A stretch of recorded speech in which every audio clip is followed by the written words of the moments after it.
This is the Football Show. Welcome back. Let's turn our attention, shall we, to the women's game now. And Arsenal and Chelsea were in Champions League semi-final duty this weekend. Arsenal produced a brilliant fight back to draw 2-2 in Wolfsburg. How much of a boost will that be for them heading into the second leg? Oh, huge. I think to come from 2 goals down against a very good Wolfsburg side away from home. I think when you look at the players that they had missing, the key players, you looked at the bench, it was very weakened. They had to go to a back three initially because of, you know, the injuries and personnel. So I think to bring that game back to the Emirates, where they've sold a lot of tickets, they'll really have the crowd behind them. I think that's a huge boost, tied completely in the balance, but it'll certainly give them massive confidence to be able to come back, and just showed great resilience and character to do that. Yeah. Not like Chelsea. Let's talk about their Champions League semi. A 1-0 thumping. Is that a polite way of describing it? Barcelona only have the 1 goal advantage to take back to the Nou Camp in their Champions League semi. From what you saw, those two, Barcelona sort of just at the moment more on their game than Chelsea. Well, it's still in the balance, and Chelsea is still looking to win the treble, but I think being beaten by Barcelona, we know what a brilliant side they are, the way that they play football, how they keep the ball. And, you know, the first goal by Hansen, it was a good goal, but Chelsea will be disappointed they didn't put the pressure on them. But they are missing key players, Millie Bright, Buchanan, the 2 centre-backs. They've obviously had Pernille Harder missing for the majority of the season, Frank Kirby. So I think to have Harder back in the squad is a boost for them, but they'll be hoping, you know, that they can get the others back sooner rather than later. But yeah, this is a very good Barcelona side, but it's only 1-0. It's one of those ties, isn't it, where I think when you know that you've not played to your capabilities, you'll feel that you can go across and cause problems if you set up the game plan, know how Barcelona play, and then think, how do we counteract that? How can we be positive against them? It's always going to be difficult going into the Nou Camp, isn't it? And you're thinking they're going to be probably buoyed by their own home support. But if you can nick a goal, or keep it quiet till half-time and then potentially nick a goal just after in the round between half-time and 70 minutes, then it puts Barcelona on edge. And you know they're capable of doing that as well. Yeah. So. OK, it wasn't a good weekend for injuries, was it? England's Lucy Bronze limping off with a knee injury. How worrying could that be, given the news that England teammate and captain Leah Williamson missing the World Cup with cruciate knee ligament damage? Oh, I think every sort of England fan or women's football fan, when you've seen Lucy Bronze limping off, you just thought, I really hope that this is OK and it's not serious. Because after hearing the news of Leah Williamson, huge loss. Your captain, the quality that she brings to the side. And then you add in, obviously, Jill Scott, Ellen White have both retired, so you're missing that experience. Beth Mead, who was one of the key players in the Euros win. So you're losing a lot of key players from that England squad. Millie Bright is obviously out injured at the moment with a knee injury. Again, we're hoping that she's going to be OK. But yeah, it's just so worrying, I think, from a Lioness perspective. Yeah, it's a huge blow for the players, but also England too. And you've got to remember that there's players involved here and their feelings. But we can't be sort of... but for England, it's huge in the World Cup to come up. What kind of player are they missing in these two? Could they well be the difference?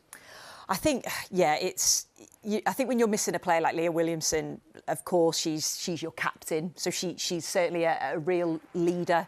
But it's how defensively strong she is, reads the game very well, good in the air. But it's how she builds from the back. It's her quality on the ball. It's the way that she can play in midfield if you wanted to play in there. If she doesn't play in midfield, she'll progress into midfield and build from that position, her cross-field passes. So you're missing all of that. Obviously, the relationship that she's built up with Millie Bright as that strong sort of centre-back pairing. So yeah, a huge loss, and like you say, you feel for her as a person, that she's gone and missed, or she's going to miss the World Cup after the highs of the Euros. So you know, I feel so sorry for her in that respect. And then I think all of, you know, the England fans, Arsenal fans are devastated as well. Yeah, and you're not just missing her as a player, you're missing that leader, that captain. So who would be your captain now? Oh, again, it's difficult because she's done the role so well. I think when she was given that captaincy, you've seen how she thrived in that. Again, if Millie Bright is fit, she would probably be one that you would look at. She's playing well for a club. She's got that experience of major tournaments, and she'd just take it in a stride as well. So probably someone like that. Maybe an Alex Greenwood could be another option. Lucy Bronze. You're just looking at the experienced players. But I think if it was me, probably someone like Millie Bright, if she's fit and available. How important is a captain on the field of play? Do we put England fans have always been accused of putting too much emphasis on who the captain is. Is that a fair comment? To a certain degree, but I think it's more, for me, a captain's not what they do behind the on the pitch, it's what they do behind the scenes. It's everything trying to build the relationship between the coaching staff and the management and the players, making sure that everything that the players are feeling is fed back to the management and the staff, making sure that the atmosphere within the group is correct. It's setting an example as well. Now everyone will go, well, you're all professional players, you should all be able to set an example, and it doesn't work like that. Often when you look at certain people or certain players, you watch their habits, you watch their traits of what they do to become the best and how do they get to that, what is the makeup of that person, and then you try and implement that into your own game, and I think that's what makes a captain. That's what I do every Monday for 3 hours. Yeah, absolutely. I watch you two and I try and learn. Manchester City had the chance to make ground on the WSL leaders. They were in action against West Ham, convincing winners here, 6-2. They're now second, 3 points off United, who they play on the penultimate weekend. Can they kick on and take the title? Well, I think that was key that the other teams in and around them didn't play, so they're just ready to pounce. I think if there's any mistakes from those teams, they're ready to come through, because they obviously had that disruption at the start of the season, players in, players out. They're really clicking quietly, going about their business. I thought Chloe Kelly was excellent. Yes, there was mistakes from West Ham, but she certainly is in form. And we've spoke about all the negativity from an England perspective in terms of injuries. She's a real plus that she's really in form.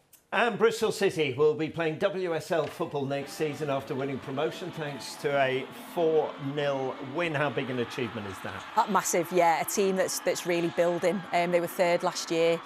Dominated the championship this year for large periods. I think Lauren Smith, the manager's done a great job trying to rebuild that side. Anita Asante's obviously come in a coaching role as well, and they've not conceded that many goals. So I'm sure it's completely different moving into the WSL. I'm sure they'll look to add to that squad. But yeah, it thoroughly deserved, and massive congratulations to them. That's the big challenge now, isn't it? Taking that next step up. We've seen it so often in the WSL where teams have come up and they don't financially have the support to be able to kick on, or players really wanting to take that gamble to go to clubs who've just been promoted, then to go, I see what you're trying to do here. I'm coming in for the long-term project of it, and that's the difficult part of it.